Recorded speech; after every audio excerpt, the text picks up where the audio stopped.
Rambutan വെച്ചിട്ട് നമുക്കൊരു പുളിശ്ശേരി ഉണ്ടാക്കിയാലോ. ചോറിന് വേറെ കറികളൊന്നുമില്ലെങ്കിലും ഈ കറി കൂട്ടി കഴിക്കാൻ നല്ല ടേസ്റ്റാണ്. ഇവിടെ കുറച്ച് റംബുട്ടാൻ എടുത്തിട്ട് അതിൻ്റെ തൊലിയൊക്കെ കളഞ്ഞിട്ട് വൃത്തിയാക്കി എടുക്കാവേ.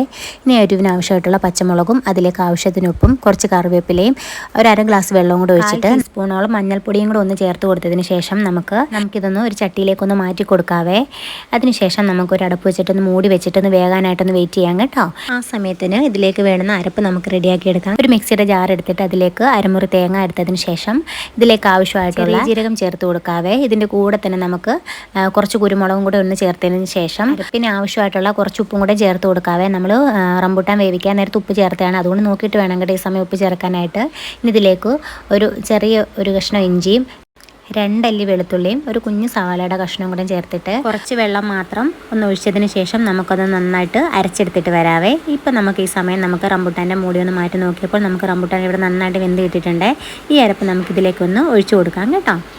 റംബുട്ടാൻ്റെ വേവെന്ന് പറയുന്നത് ഒന്ന് തിളച്ച് കിട്ടിയാലും മതിയാവും കേട്ടോ. പെട്ടെന്ന് തന്നെ കുക്കായി കിട്ടുന്ന സാധനമാണ് റംബുട്ടാൻ.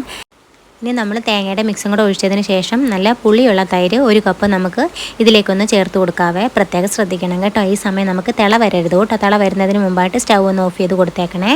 വേറൊരു പാൻ വെച്ച് കൊടുത്തിട്ട് അതിലേക്ക് വെളിച്ചെണ്ണ ആവശ്യത്തിന് ഒഴിച്ചതിന് ശേഷം കടുക് ഇട്ടിട്ട് കടുക് പൊട്ടി വരുന്ന സമയത്തിന് ചെറുതായിട്ട് അരിഞ്ഞ് വെച്ചിരിക്കുന്ന കുഞ്ഞുള്ളിയും കൂടെ ചേർത്തിട്ട് കറിവേപ്പിലയും കൂടെ ഒന്ന് ചേർത്തതിന് ശേഷം ഒരു നുള്ളു മുളക് പൊടിയും ഒരു നുള്ളു മഞ്ഞൾപ്പൊടിയും കൂടെ ചേർത്തിട്ട് ഒന്ന് താളിച്ചൊന്ന് അതിലേക്ക് നമുക്ക് ഒഴിച്ചു കൊടുക്കാവേ. നമുക്ക് എല്ലാവർക്കും തന്നെ മാമ്പഴ പുളിശ്ശേരി കൂട്ടി ചോറ് കഴിക്കാൻ ഇഷ്ടമാണല്ലോ അല്ലേ. അതുപോലെ തന്നെ ഒരു വെറൈറ്റി ടേസ്റ്റിലുള്ള റംബുട്ടാൻ പുളിശ്ശേരി തന്നെയാണ് കേട്ടോ ഇത്. ഒരിക്കലെങ്കിലും ട്രൈ ചെയ്ത് നോക്കാത്തവരുണ്ടെങ്കിൽ ഒന്ന് ട്രൈ ചെയ്ത് നോക്കാൻ ആരും മറക്കില്ലല്ലോ അല്ലേ. ശരിക്കും പറഞ്ഞാൽ കുഞ്ഞുമക്കളൊക്കെ ഉള്ള വീടുകളിലാണെങ്കിൽ നമുക്ക് ഈ റംബുട്ടാനൊക്കെ കറിവയ്ക്കാനൊക്കെ കിട്ടൽ വലിയ പാടാട്ടോ. അവർ കിട്ടുന്ന പാടെ അവർ കഴിച്ച് തീർക്കുമല്ലോ.